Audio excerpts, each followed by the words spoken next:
En materia agraria, en materia de derecho agrario aquí en México, es importante tomar en cuenta el artículo 27 constitucional. Ese artículo habla sobre la propiedad privada y la propiedad de la nación. Toca varios temas importantes y es a nivel o en rango de normas, según la pirámide de Kelsen, de Hans Kelsen. Estaba pensando en la pirámide de Abraham Maslow, pero no, ese es otro tema. La pirámide de Kelsen sitúa a las normas constitucionales en un rango superior. Tenemos las normas constitucionales y los tratados internacionales, después las normas federales, los códigos federales, después los códigos estatales, después tenemos a los reglamentos y los contratos en un rango inferior y las normas secundarias. Entonces, todas las leyes que se promulgan en México deben de estar apegadas a lo que la Constitución establece, ¿no? Y en materia agraria tenemos la ley agraria, tenemos el reglamento de registro agrario, entre otras, así como la Constitución política de los Estados Unidos mexicanos, con precisión, pues el artículo 27 constitucional, ¿no? Y en materia agraria, pues es muy interesante saber que el régimen ejidal,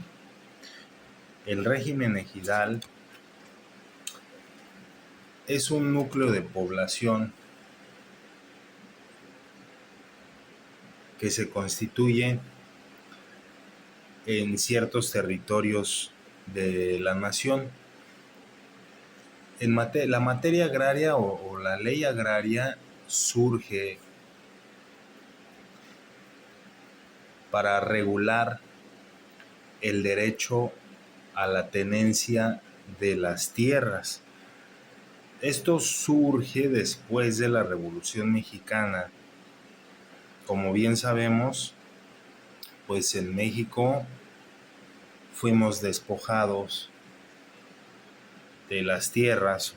Los originarios de México fueron despojados de sus tierras por la corona española. Después vino el movimiento de independencia por ahí de los años 1810 en adelante, pero eso no solucionó las cosas porque aún así seguía la tenencia de la tierra en manos de pues los terratenientes, las haciendas, los hacendados que tenían la explotación de la tierra, y se daba todavía el esclavismo y no había una distribución justa con respecto a los que trabajaban la tierra, ¿no? Entonces, si tú eras un hijo de un español o pues había sido, si eras criollo o tenías, digamos, una descendencia de españoles, tenías una ventaja por encima de los pueblos originarios indígenas de México. Y estos pues se levantaron en armas y surge la Revolución Mexicana. Si han escuchado la frase de tierra y libertad de Emiliano Zapata Salazar, ellos estaban buscando pues una distribución equitativa una distribución justa y que se les permitiera la explotación y la tenencia de las tierras. Y bueno, pues con respecto a estos temas, tenemos aquí que pues el ejido es un núcleo de población que se logró gracias a los movimientos revolucionarios de aquellas épocas. Estamos hablando de 1910 en adelante, otorgando el derecho para la titularidad de la propiedad de las tierras a ciertos grupos sociales que son originarios de dichas regiones o son familiares de los conjuntos sociales que pues la corona española les arrebató sus tierras y las explotó injustamente, ¿no? Pues gracias a la victoria de la Revolución Mexicana, pues surge la legislación agraria, que era uno de los objetivos del movimiento zapatista. Bueno, en la ley agraria se establece que son órganos de los ejidos. Ya sabemos que el ejido es un núcleo de población que tiene personalidad jurídica, que tiene un patrimonio en particular. En específico, una definición más clara de lo que es el ejido, la tengo por acá porque estuve haciendo algunas investigaciones. Dice que son tierras ejidales aquellas sujetas a las disposiciones agrarias, aquellas sujetas a la ley agraria o a los reglamentos internos de los ejidos, dotadas de un núcleo de población ejidal o incorporadas a la población ejidal. Son tierras para el asentamiento humano, tierras de uso común y tierras parcelarias, ¿no? Entonces, las tierras de asentamiento humano, pues es las poblaciones donde va a haber pueblitos, donde va a vivir la gente, donde va a construir sus viviendas. Las tierras de uso común, pues es la propiedad pública común de todos, y las tierras parcelarias, pues es donde se va a realizar la actividad de ganadería y agricultura, apicultura, las actividades avícolas, ¿no? Todo lo que tiene que ver con la actividad de la producción y la explotación de las tierras, ¿no? Bueno, esto en la ley agraria que dice que son órganos de los ejidos, la asamblea. Ahí existe una asamblea, existe un comisariado ejidal y existe un consejo de vigilancia. Entonces son 3 órganos importantes que se van a establecer en los ejidos. Esto en el artículo 21 de la ley agraria. Nos establece también que el órgano supremo de la asamblea, pues es, el órgano supremo es la asamblea. El órgano de las tierras ejidales es la asamblea, es el órgano supremo, es el que va a tomar las decisiones más importantes y en ella van a participar los ejidatarios. ¿Ok? Para ser ejidatario, cabe mencionar que se requieren también ciertos requisitos. O sea, no cualquiera puede ser ejidatario y no cualquiera puede ir a comprar. No se pueden enajenar las tierras ejidales si no es por autorización de la asamblea. Entonces habría que consultar con la asamblea si le permiten a Juan o a Abraham vender una porción de su tierra, enajenarla o privatizarla. Si la asamblea dice que no, no se puede. No es como en las ciudades, no es como en la urbe. Nos establece también que el comisariado ejidal asienta y registra en un libro los nombres de los ejidatarios con sus datos básicos. Entonces ahí se contabiliza cuántos ejidatarios hay en ese núcleo de población. La asamblea revisa que se asienten los nombres de todos los ejidatarios.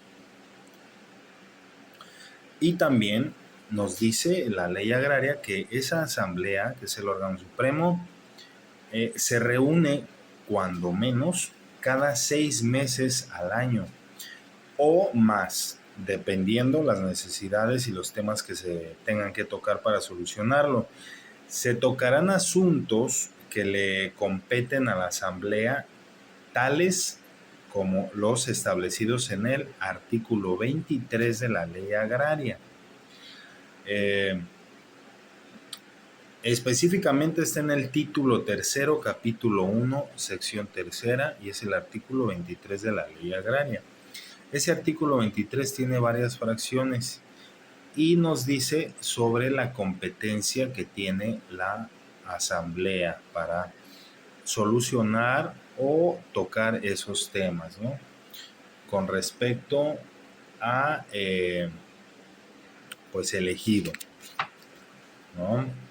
También nos dice que el comisario ejidal puede convocar a la asamblea, también lo puede hacer el consejo de vigilancia. Ellos pueden convocar a la asamblea. Puede ser por iniciativa propia, si así lo solicitan, inclusive si no es por iniciativa propia, ya sea del comisariado ejidal o del comité de vigilancia, también lo pueden solicitar por lo menos 20 ejidatarios o el 20% del total de los ejidatarios, si así lo solicitan.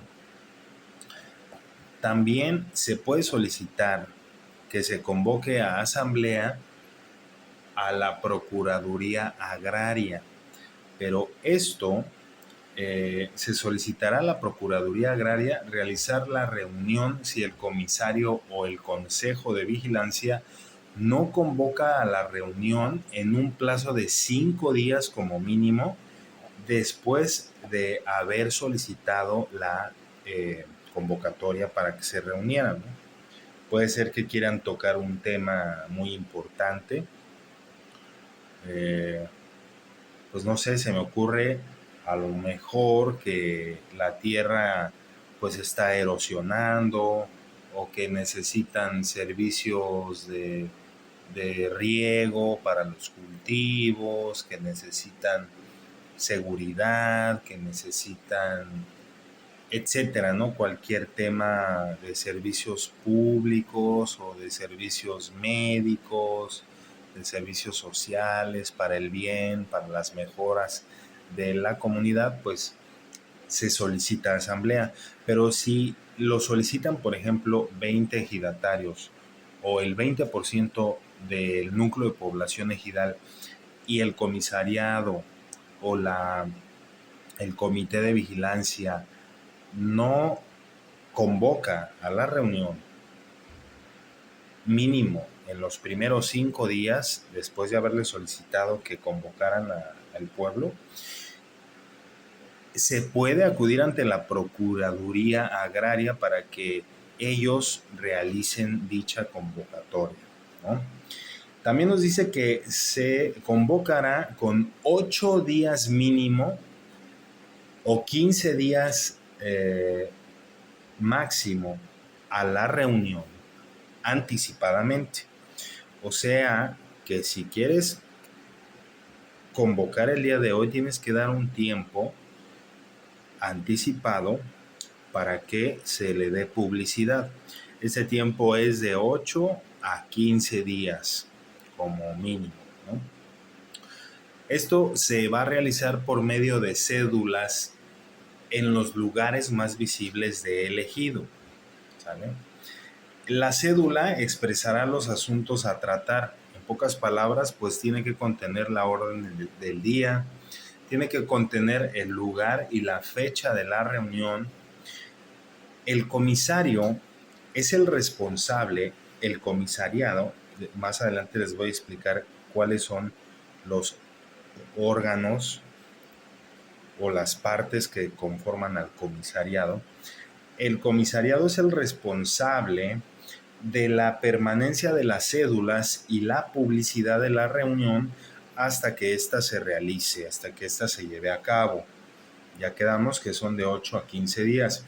La convocatoria que se expida para tratar los temas señalados en las fracciones séptima a la 14ª del artículo 23 deberán realizarse con un mes de anticipación. Hay ciertos temas que implican más delicadeza, que implican más importancia. Son temas que implican ya la tenencia de la tierra. A lo mejor quieren tocar un tema de venta, a lo mejor quieren vender una porción de tierra a otro ejidatario, o a lo mejor quieren fusionar un ejido con otro. Entonces eso implica, hay que darle análisis más profundo a esas fracciones. Son de la fracción 7 a la fracción 14 del artículo 23 de la ley agraria. Cuando se trate de esos temas que se deben tocar, se debe de programar con un mes de anticipación la reunión, porque son temas delicados y son temas muy importantes que van a decidir el futuro del ejido. Ahora, si no hay quórum, puede suceder que en la primera convocatoria no haya quórum, es decir, no se reúna por lo menos el 50% más uno de los ejidatarios. Es decir, si hay 20 ejidatarios en ese lugar, deben de reunirse por lo menos 11. Estamos hablando del 50% más uno para que haya quórum. Entonces, si no hay quórum, se expide una segunda convocatoria en un plazo no menor a 8 días, ni mayor a 30 días a partir de la expedición de la segunda asamblea. ¿Ok? Es decir, se va a convocar una segunda asamblea con un plazo no menor a 8 ni mayor a 30 días. O sea, puede ser hasta un mes. A partir de la segunda publicación. Ahora, para la instalación válida de la asamblea se requiere la mitad más uno de ejidatarios, salvo que se traten los asuntos señalados en las fracciones 7 a la 14 del artículo 23, que tienen que ver ya con la tierra en sí. Son temas ya más delicados. O sea, las otras fracciones pues te hablan a lo mejor de, por ahí le di una lecturita, no me acuerdo muy bien, tendría que sacar la ley y consultarla, pero pues son temas así de, bueno, pues hace falta agua, ¿no? Vamos a pedir unas pipas de agua,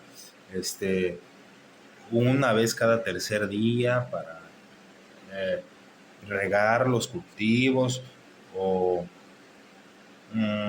hay temas de seguridad, no sé, a lo mejor necesitamos aquí que haya policías, solicitar que haya más seguridad para evitar el abigeato, que es un delito, se refiere al robo de ganado, se le llama abigeato.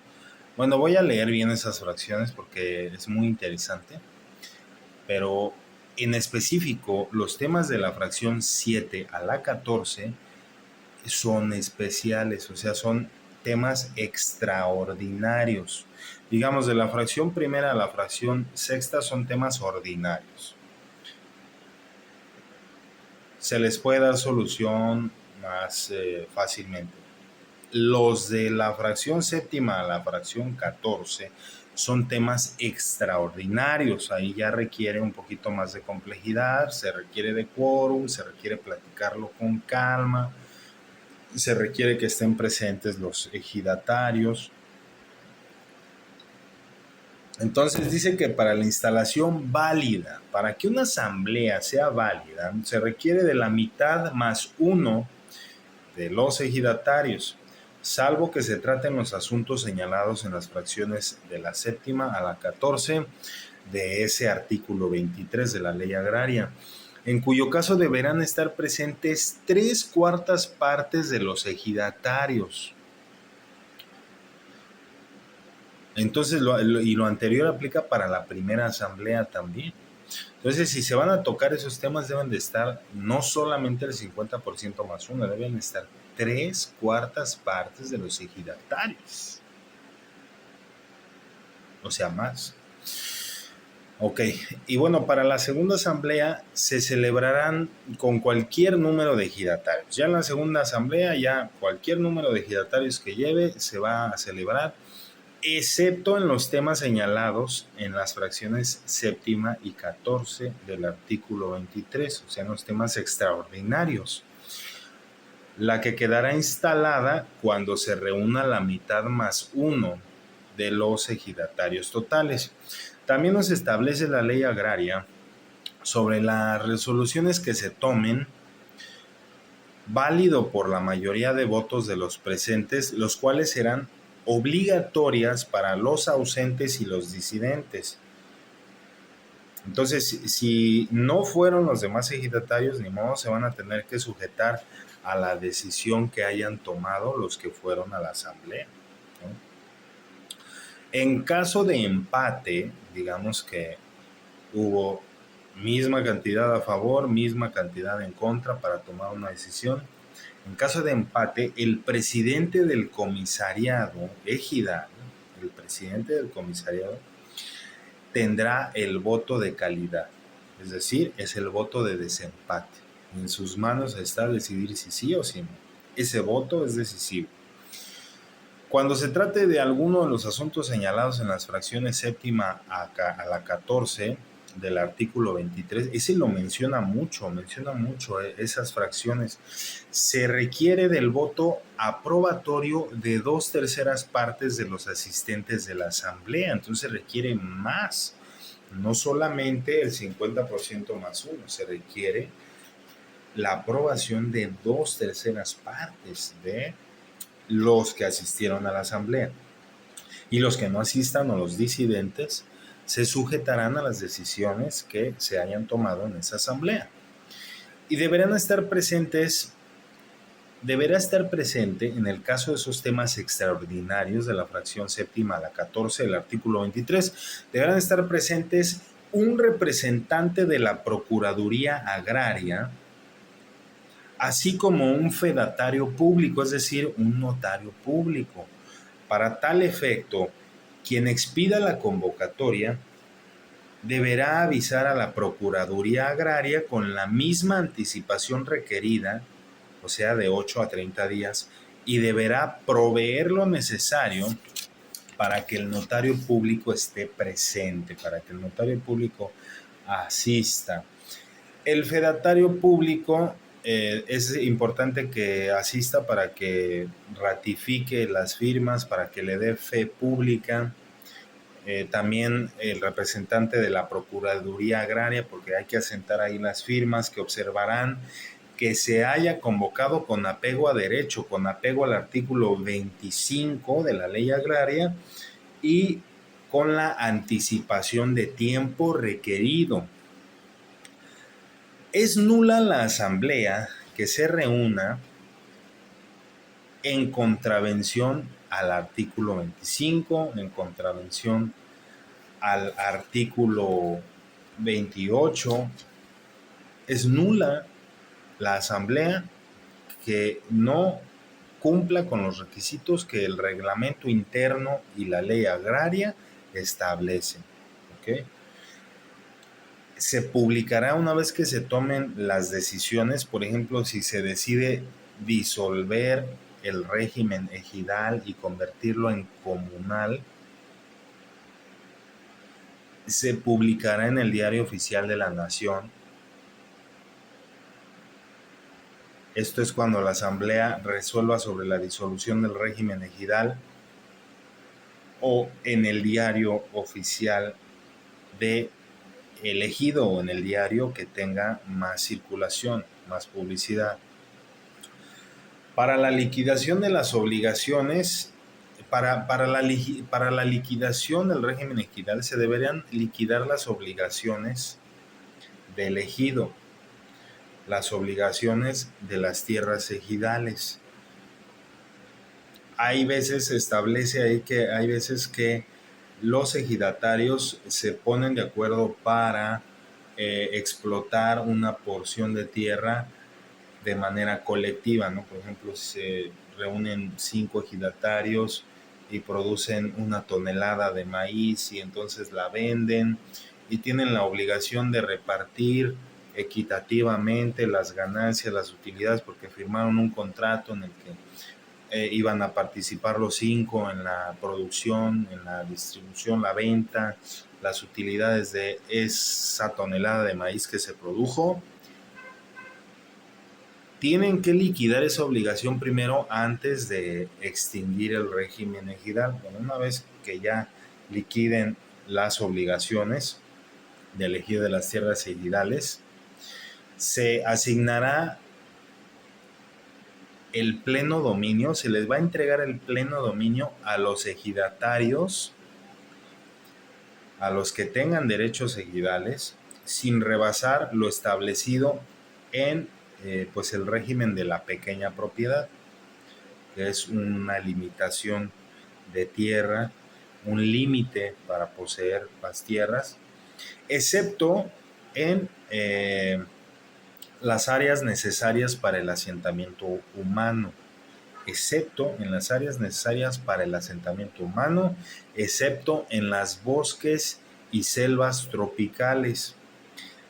Estos excedentes de tierra, ya una vez que se disuelva el régimen ejidal, estos excedentes de tierra, o sea, para asentamientos humanos, los bosques y selvas tropicales pasarán a ser propiedad de la nación, ¿vale? Eso lo establece el artículo 27 constitucional, ¿no? Como está en apego, con apego al artículo 27 constitucional, que nos habla sobre la posibilidad de los mexicanos por nacimiento, por naturalización, de adquirir las tierras, de adquirir propiedad privada, ¿no? Excepto algunas tierras, como por ejemplo pues las áreas protegidas, las áreas, los minerales que pues no pueden ser enajenados, el petróleo, la explotación de las minas que no puede ser enajenado. Se pueden dar concesiones, pero está prohibido que me lo vendan a mí, que yo sea el dueño de Pemex o que venga algún empresario muy poderoso a querer comprar Pemex, que tenga mucho poder económico, que quiera comprar el 50% de Pemex, o ser el dueño del 50% de las riquezas o del litio, pues no se puede. O eso le pertenece a la nación. Lázaro Cárdenas del Río, la expropiación petrolera. Bueno, también nos establece que para la asistencia de un mandatario, o sea, si algún señor ejidal quiere contar con alguien que lo represente, que actúe en su nombre y representación en una asamblea, pues para la asistencia de ese mandatario se bastará con una carta poder, así que es suficiente con una carta poder, excepto en las fracciones de la 7ª a la 14ª del artículo 23. O sea, no podrá asistir por medio de un mandatario cuando se toquen esos temas extraordinarios. Para temas ordinarios, si se puede, no hay problema, con una carta poder basta, excepto cuando se vayan a tocar esos temas. De la fracción 7ª a la fracción 14, el artículo 23. Si el mandante, o sea, el señor ejidatario, no sabe firmar, pues podrá otra firmar a su ruego, a su petición. Van a escribir su nombre y van a firmar a nombre de él. puede firmar pues el mandatario.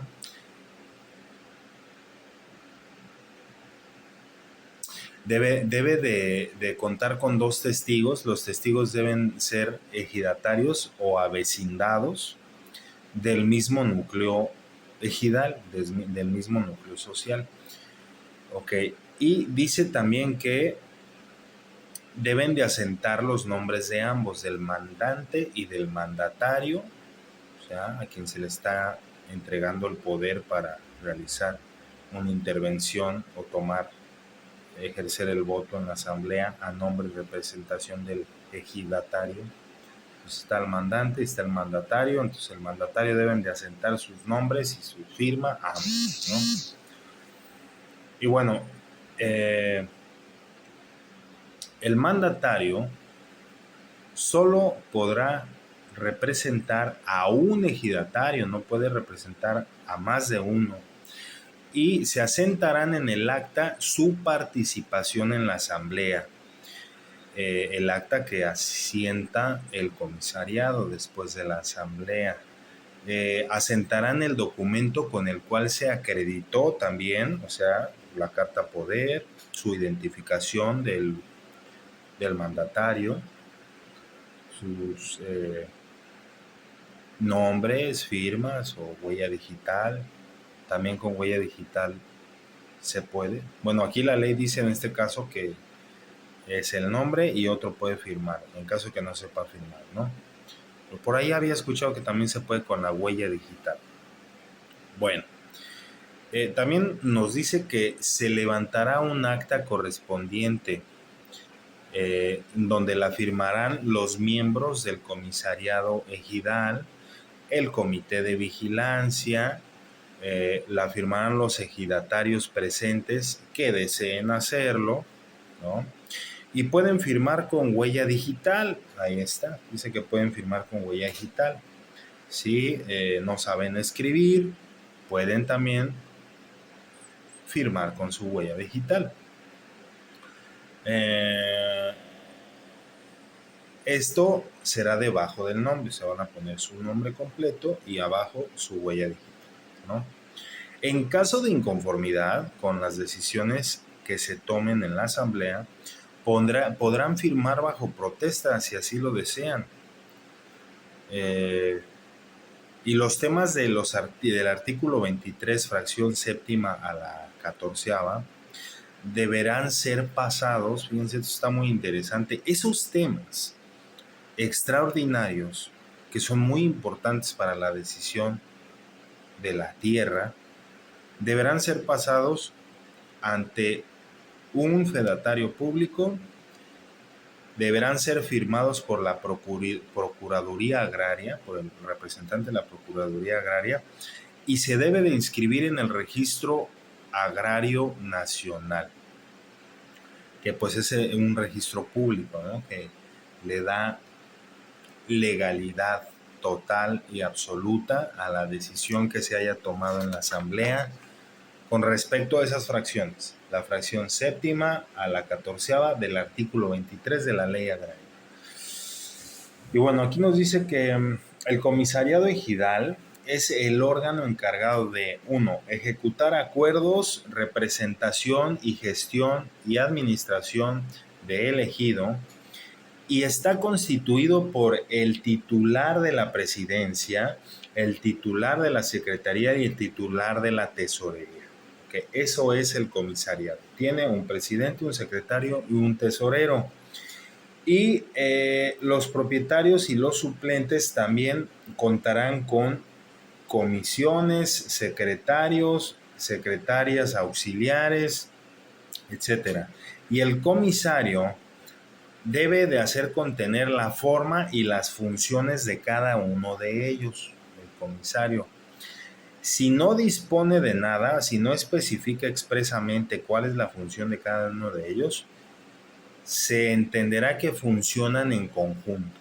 Entonces, todos en conjunto son responsables de ejecutar acuerdos, de representar y de gestionar la administración de los recursos del ejido.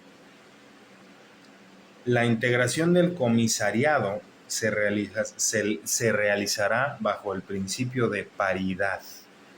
El principio de paridad. Es decir, debe de haber tanto hombres como mujeres.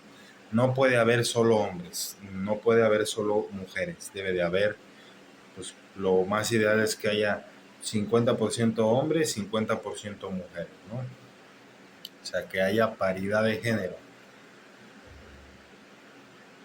Y las facultades y obligaciones del comisariado. Establece también las facultades y obligaciones del comisariado. Bueno, pues este órgano se llama comisariado, constituido por el presidente, el secretario y el tesorero, así como los propietarios suplentes, porque hay suplentes, también hay un suplente del presidente, un suplente del secretario, un suplente del tesorero, un suplente del comisario. Tienen también son varios puestos ahí que se manejan, bueno, varias funciones que se manejan. Tienen facultades y obligaciones en específico. Estas facultades y obligaciones son representar y administrar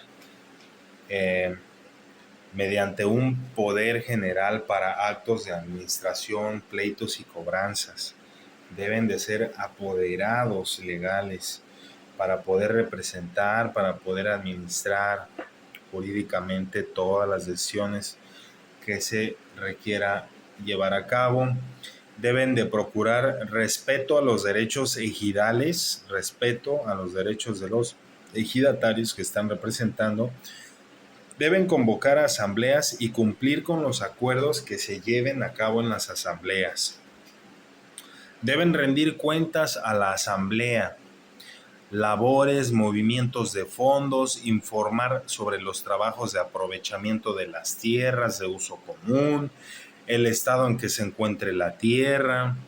Que sé también que las tierras deben de tener unos ciclos de cultivo y de descanso, ¿no? Que inclusive luego queman la cosecha para que se fertilice la tierra. E inclusive había escuchado también por ahí, no sé si sean rumores, que vierten la sangre de los animales para que la tierra se fertilice, ¿no? Que pueden inclusive, no sé, matar un puerco, un corderito, un borreguito ahí y vertir la sangre en la tierra, y eso creo que escuché que lo hacían las culturas prehispánicas. Por ahí lo he de haber leído, no me acuerdo dónde. Pero bueno, deben de rendir cuentas, ¿no? Y deben también de rendir las demás cuentas y las demás obligaciones que señale la ley y el reglamento interno, porque también hay un reglamento interno. Y también establece que los miembros del comisariado en funciones no pueden adquirir tierras excepto si es por herencia. Los que estén ejerciendo alguna función dentro del comisariado no pueden adquirir tierras de ninguna manera, excepto si es por herencia. Bueno, el Consejo de Vigilancia establece que el Consejo de Vigilancia se constituye por un presidente, 2 secretarios, propietarios y suplentes. ¿Ok? Y operarán conforme a las facultades del reglamento interno. Esto es el Consejo de Vigilancia. Ese consejo le va a dar observancia a lo que realice el comisariado. ¿Sale? Si no se dispone de cuáles son las funciones de cada quien, pues operarán en conjunto, ¿no? Igual que es en la parte de las funciones del comisariado ejidal. Si no especifican expresamente cuál es la función de cada uno de ellos, del presidente, los secretarios, propietarios y suplentes, se entenderá que funcionan en conjunto, ¿no?